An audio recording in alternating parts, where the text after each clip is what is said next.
Good morning students. आज हम science में 11 चैप्टर गति में एक समान वृत्तीय गति पढ़ेंगे। एक समान वृत्तीय गति, यूनिफॉर्म सर्कुलर मोशन। यदि कोई वस्तु वृत्तीय पथ पर एक समान चाल से गति करती है तो उसकी गति एक समान वृत्तीय गति कहलाती है। यदि कोई वस्तु वृत्तीय पथ पर एक समान चाल से गति करेगी तो उसकी गति को हम एक समान वृत्तीय गति कहते हैं।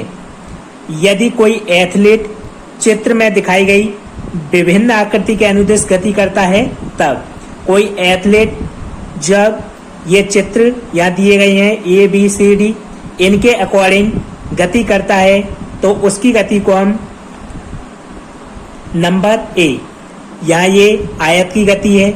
जब कोई एथलीट इस प्रकार गति करता है तो उसकी गति को हम आयताकार पथ कहते हैं। ये षटकोण बनाया हुआ है।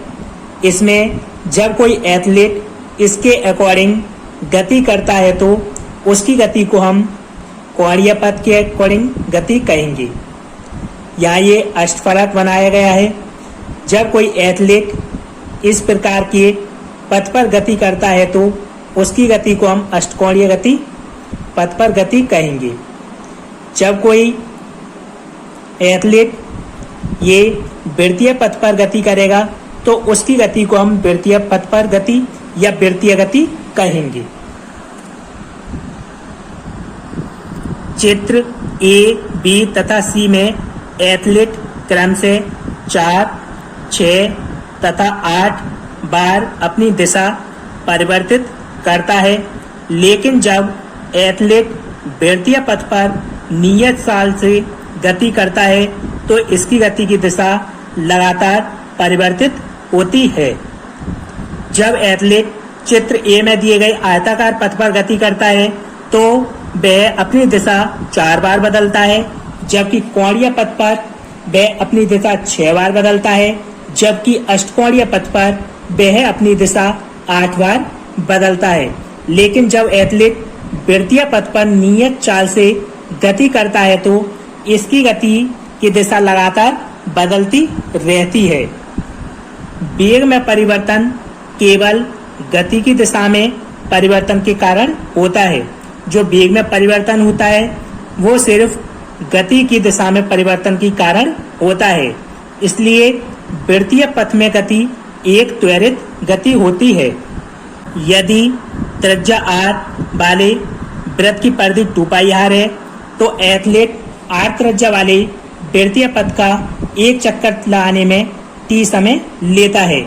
तब एथलीट का वेग होगा v = 2πr/t। तो एथलीट का वेग, जब कोई एथलीट वृत्तीय पथ पर गति करेगा तो उसका वेग होगा v = 2πr/t। वृत्तीय पथ के कुछ प्रमुख उदाहरण निम्नलिखित हैं। तो वृत्तीय पथ या वृत्तीय गति के उदाहरण, नंबर फर्स्ट, पंखे की गति। जो पंखे की गति होती है वो भी एक तरह से वृत्तीय गति होती है, क्योंकि पंखा अपने घूर्णन अक्ष के प्रति घूमता रहता है। सेकंड, चंद्रमा एवं पृथ्वी की गति। चंद्रमा और पृथ्वी की गति भी एक तरह से वृत्तीय गति होती है, क्योंकि चंद्रमा पृथ्वी के चारों ओर चक्कर लगाता रहता है वृत्तीय पथ पर। पृथ्वी के चारों ओर उपग्रह की गति। जो पृथ्वी के चारों ओर उपग्रह हैं उनकी गति भी एक तरह से वृत्तीय गति होती है, क्योंकि उपग्रह पृथ्वी के चारों ओर वृत्तीय पथ पर गतिशील रहते हैं।